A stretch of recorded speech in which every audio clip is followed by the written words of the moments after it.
All right. Get ready, because today we're going deep on the life of Helen Sclair. Helen Sclair. A Chicago historian who basically spent her whole life understanding and advocating for, wait for it, cemeteries. You know how some people are into like collecting stamps or, vintage records? Right. Helen was passionate about the stories you find on those, those old tombstones. I read that she even lived in a cemetery. Yeah. Talk about dedication. For a while. And her collection of death memorabilia was massive. Massive. Mourning jewelry, vintage embalming tools. Whole thing, yeah. That works. Yeah. It ended up at the Newberry Library, right? Right, exactly. Wow. It's a goldmine for researchers now. Yeah. Because it gives us a real tangible connection to how Chicagoans, a while back thought about and dealt with death. But here's the thing. Yeah. Helen wasn't just some stuffy academic. No. She was known to, challenge even seasoned historians if they got their facts wrong. She was a stickler for accuracy, big time. Oh, I love that. Yeah. A stickler for detail. Yeah. Okay, so before we get into all of her work, let's paint a picture of who Helen Sclair actually was as a person. Okay. Where did this fascination with cemeteries even come from? Well, she was born in 1930. Okay. And sadly, her mother died just a week after she was born. Oh, wow. And she was raised by guardians. Okay. Who had a deep respect for family history and, you guessed it, cemeteries. Wow, that's a powerful connection to the topic right from the start. Right away, yeah. So she was a teacher initially, but then kind of switched gears to focus on cemetery research. Yeah. What was it about her personality that made her such a strong advocate? Well, people described her as prickly but engaging. Okay. So she wasn't afraid to speak her mind. Right. But more than that, she had this unshakable belief that the dead deserved respect. Okay. Not just as individuals, but as vital threads in the fabric of Chicago's history. I like that. Yeah. Okay, so she saw each grave as a piece of the city's puzzle. Yeah. I'm starting to get a sense of her worldview. Yeah. Now, you mentioned she had extensive knowledge of the Eastland disaster. Yeah. How did that tragedy connect to her work? Well, the Eastland disaster, for those who don't know, was the tragic sinking of a passenger ship. Right here in the Chicago River? Right here in the Chicago River in 1915. Wow. And over 800 people died. Wow. Which is just this staggering loss. Yeah. And while it wasn't her main focus, Helen understood the profound impact it had on Chicago. She described the makeshift morgue at the 2nd Regiment Armory. Okay. Where they laid out the bodies. Oh, wow. In these endless rows. Yeah. Can you imagine? Trying to identify a loved one. A loved one in that chaos. It's just heartbreaking. Yeah, it's awful. And back then... Record keeping wasn't what it is today. Right. That must have been a nightmare for those families. Absolutely. I get why this event would have stayed with her. Yeah. Okay, let's shift gears a bit. Okay. You mentioned Helen viewed cemeteries as open-air museums. Yeah. Unpack that a little, because I think a lot of people see them as, just places of mourning. Sure. Right. I think that's exactly what Helen wanted to change. Yeah. She saw each headstone not just as a marker of death, but as a window into Chicago's past. Okay. And she believed that they held the key to understanding the city's social, economic, even cultural evolution. So, the different styles of monuments. Yeah, the monuments. The epitaphs, even who was buried where. All of it. Could tell us something about Chicago's history. Exactly. Wow. She wasn't just cataloging names and dates. Right. She was piecing together the lives of everyday Chicagoans, immigrants, entrepreneurs, artists, you name it. Yeah. And through them, a much richer and more nuanced picture of the city emerges. I love that. Yeah, she had this saying. Okay. Dead people always seem to get in the way of the living. Oof, that's a little dark. It is a little dark. But I get it. Yeah. It speaks to how easily we can forget those who came before us. Yeah, absolutely. And sometimes literally build over their final resting places. Oh. Didn't she make a pretty significant discovery in Lincoln Park? Yeah. That seems relevant here. That's right. You're talking about the Chicago City Cemetery. Yeah. That was a huge deal. Yeah. It used to be located right in what's now Lincoln Park. Right. But most of the records were thought to have been lost. Yeah. In the Great Fire. In the Great Fire of 1871. So it was like this lost chapter of Chicago history. Exactly. Wow. And Helen spent years researching it. Okay. And then, against all odds, she stumbles upon these boxes tucked away in a Southside warehouse. No way. Turns out they contain the missing cemetery records. Hold on. So this was like a 1 in a million shot. Totally. It was a monumental find. Wow. And not only did it fill in a lot of gaps in Chicago's history, right, but it confirmed something people had suspected for a long time. What's that? That there are still bodies buried beneath Lincoln Park. Whoa, talk about history coming back to haunt us. Yeah. Literally. Literally, yeah. That must have ruffled some feathers. I'm sure it did. So we've got Helen, this passionate historian, living among the dead, uncovering lost cemeteries. Yeah. What kind of pushback did she face doing all this? Well, she definitely wasn't afraid to step on some toes. Okay. You know, she was a vocal critic of developers who wanted to build on cemetery land. Mm-hmm. And she wasn't shy about calling out what she saw as neglect of older cemeteries. So she was going up against some powerful interests. For sure. Wow. And she didn't hold back. Okay. She once said about perpetual care. You know, this idea that cemeteries are, cared for forever. Mm-hmm. There's an assumption with perpetual care that somehow God is going to take care of it. That's a pretty sharp critique. It is. So she saw this disconnect between the promise of forever and the reality of, limited resources. Limited resources and let's be honest, shifting priorities. Shifting priorities, exactly. What were some of the other challenges she faced?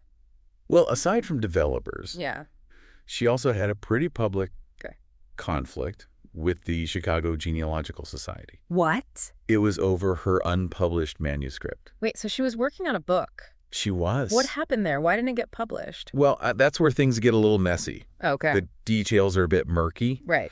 But it seems like there were some disagreements about the scope of the project. You know, Helen had a very specific vision for the book. Right. And apparently it clashed with what the Genealogical Society had in mind. So she basically said, my way or the highway. Pretty much, yeah. Classic Helen. Yeah. Sounds like she had a pretty strong personality. Yeah, she did.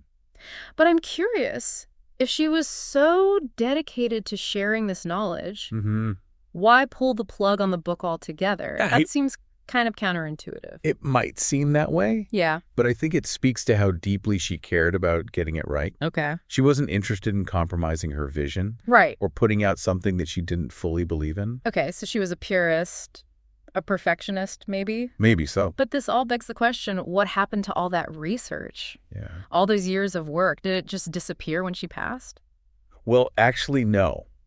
And this is where the Newberry Library comes back in. Okay. After Helen died in 2009. Okay. Her entire collection, all of her research, notes. Wow. Even that quirky death memorabilia was donated to the library. What a relief. Right. So her legacy lives on. Yeah. I bet researchers are still uncovering gems in that collection today. Absolutely. It's like a time capsule. Wow. Of Chicago's relationship with death and burial practices. That's amazing. And it's not just academics who are interested. Right. Samantha Smith, a doctoral student, has been using Helen's collection of postmortem photos in her research.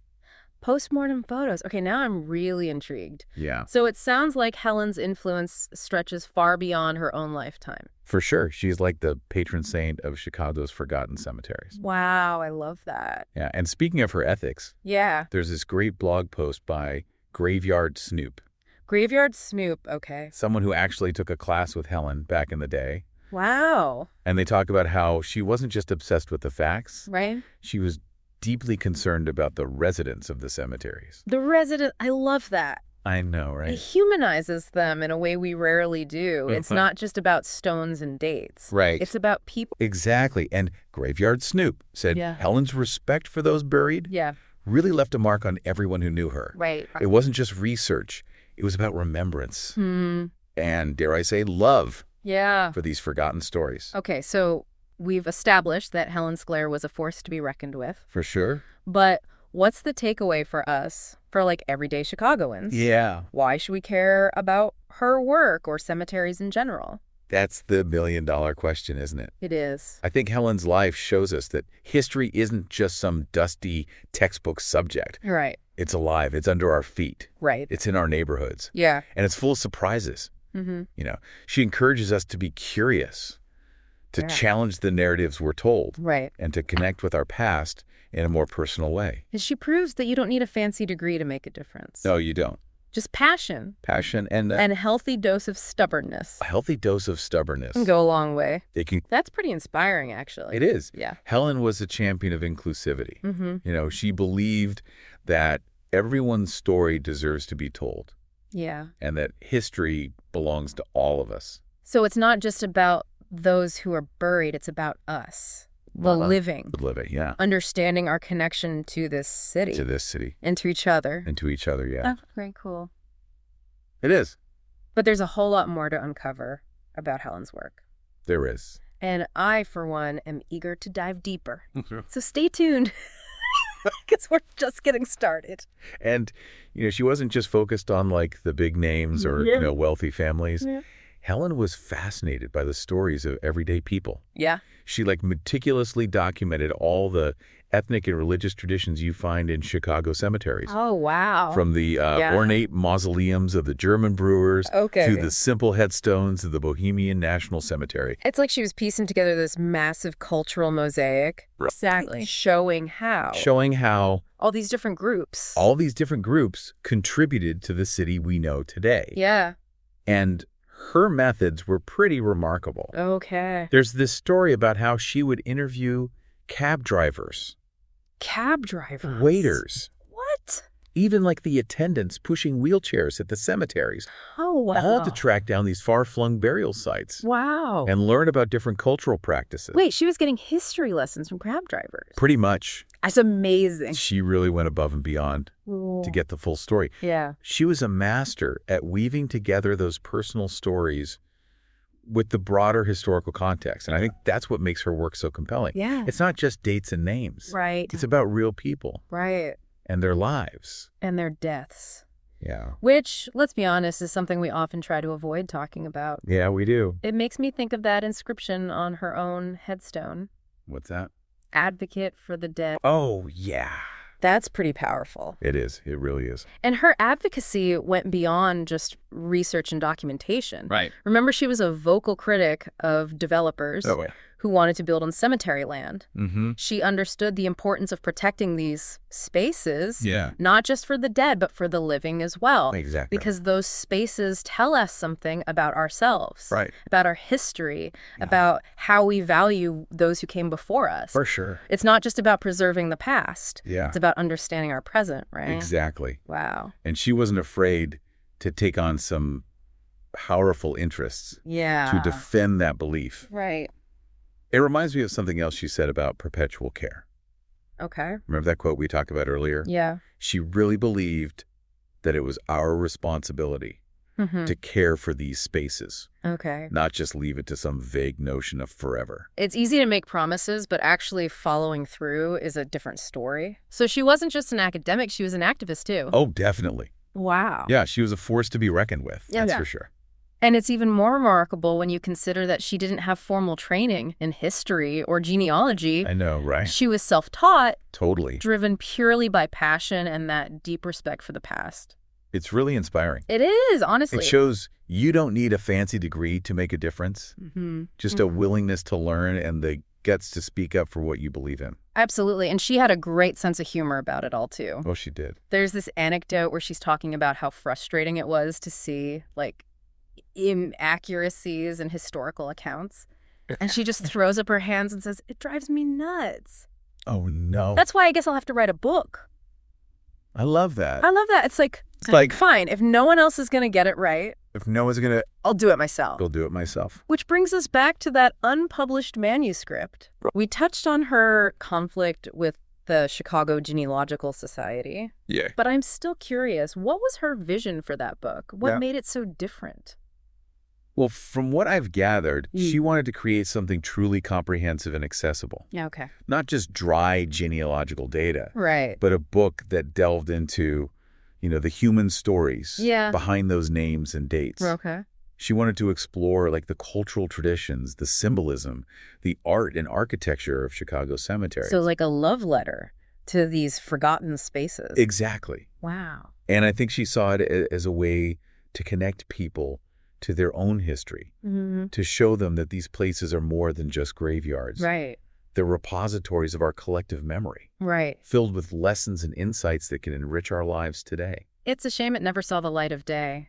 It is. But at least we have her collection at the Newberry, right? We do. That's something. It is. It's a treasure trove of information waiting to be explored. And I think it's a fitting legacy. Yeah. For a woman who dedicated her life to uncovering right. and sharing the stories of those who came before us. It makes you think about our own legacies, doesn't it? It does. What will we leave behind? Yeah. What stories will we tell? It's a powerful question. It is. And I think Helen's life reminds us that history isn't just about the past. Right. It's about understanding who we are and where we come from. And recognizing the humanity in everyone, even those who have passed on. Right. It's like she was saying, hey, these were real people with hopes and dreams and struggles just like us. Exactly. Wow. And their stories matter. They do. They shape our world whether we realize it or not. It's a reminder that we're all connected across time and generations. Right. That's a pretty powerful idea. It is. But there's so much more to discuss. Yeah. About Helen's work and what it means for us today. There is. So stick with us as we dive deeper into the world of Helen Sclair and the fascinating history of Chicago's cemeteries. It's funny to think about Helen Sclair, like, in today's world. Yeah. You know, she was so dedicated to physical objects. Right. You know, those like tangible pieces of the past. Mm-hmm. What do you think she'd make of our digital age? Oh, that's a great question. With our like online memorials and, you know, virtual cemeteries. Yeah, I mean, she was someone who, you know, loved to like pore over old documents. Yeah. To touch and feel those artifacts. Right, right.